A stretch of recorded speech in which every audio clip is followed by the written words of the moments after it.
Hello, Chaucerians.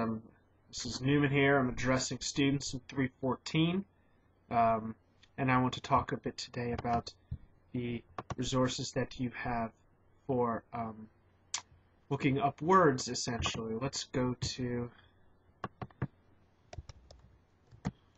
Moodle. I'm logged in already. Isn't that convenient? To my course, I will pick this one. Here we go. And so I've been reading the Canterbury Tales, and I noticed the word Aventura comes up a lot, but it doesn't seem to mean exactly what it means in modern English. Like, let's have an adventure. I'm going to do this, I'm going to do that, I'm going to kill a monster, I'm going to get some gold. It seems to have a different meaning, because we're reading here that it says, "At night was come into that hostelry, well 9 and 20 in company, of sundry folk by aventure y fall. Of sundry folk by aventure y fall." That's so that by adventure, everybody has fallen together into fellowship. Well, let's go look that up. I'm going to look in the OED first, the Oxford English Dictionary, which is the record of English from the Old English period all the way to the present. It continuously updates. It's meant to be the complete descriptive catalog of all the words in the English language.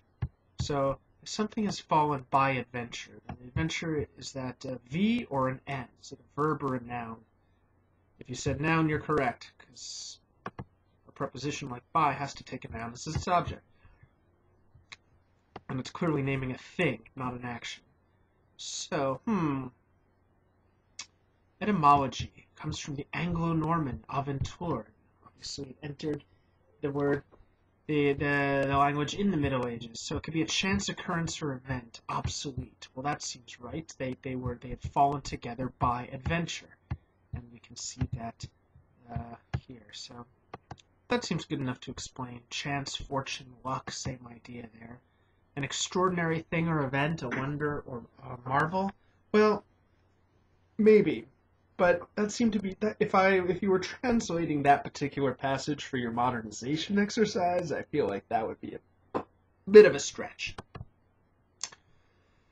To put into adventure, to put in jeopardy at risk. Well, that's only used now when you're talking about marine insurance. How about that? So a course of action which invites risk. Now we're getting into the more familiar meaning. As we can see, there is no longer an OBS here. This is the meaning of the word that is no longer obsolete.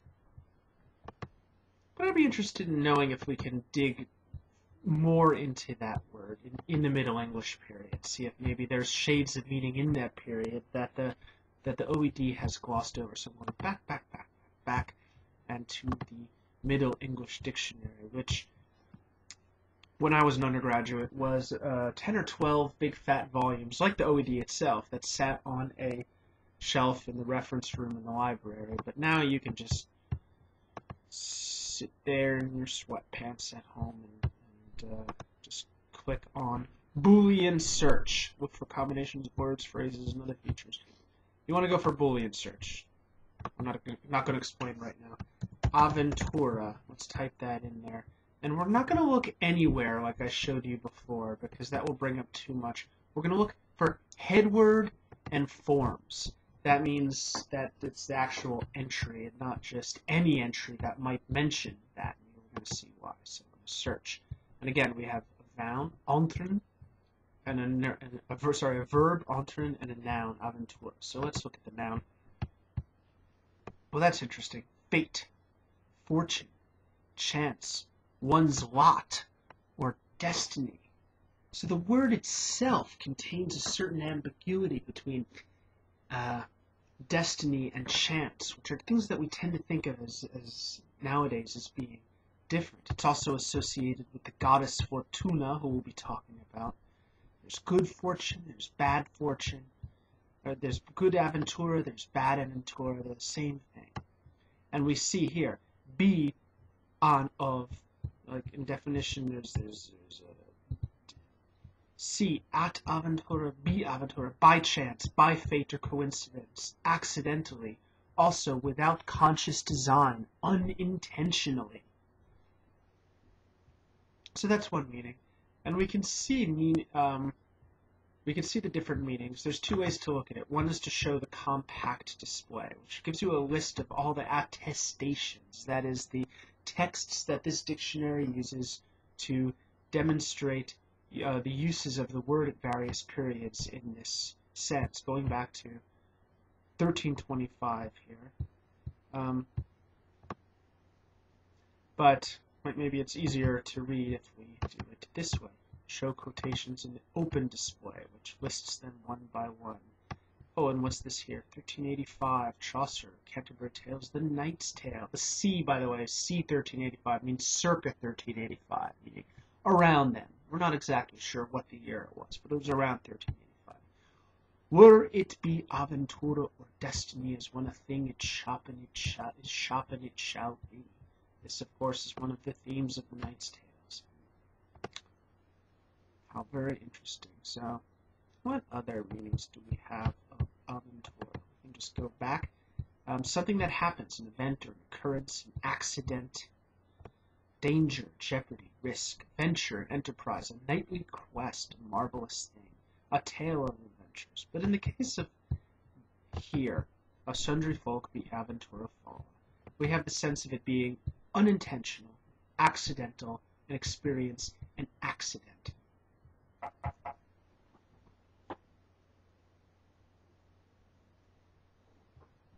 So, let us then look at another word that I was interested in, and that word is condition. Chaucer's telling us that while ye have time and space, ere that ye further in his tale pass, may think it accordant to reason to tell you all the condition of each of him, so as it seemed to me, which they were and of what degree.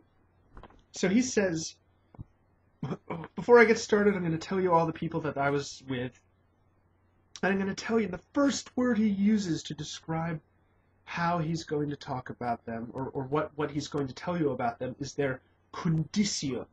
So when we use the word condition now, I tend to think of it as a narrow sense of being almost like the physical condition. Well, what condition is he in? Well, his lung's been punctured and his knee's broken. What condition is this car in? It's a bit rusty. But it seems to me that it means a little bit more here at this time. So let's go zoom in on that word with the Middle English Dictionary. Let's go back here and go back to this Boolean searching, headwords and forms, and let's type condition. Yes, I've done this before. And let's search and see what we get. Well, there's the noun, condition. We also have conditioned and conditionally. So, but we're going to go with the noun. Oh, well, that's interesting. Definition number 1, a situation or state, circumstances of life or existence. Free condition, high condition, a bonde condition, that is a bound condition. That means you're a serf. And as you can see, that little sign, I don't know what it is, you can call it a tilde.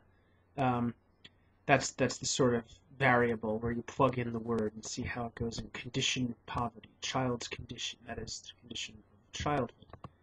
And we have a whole bunch of...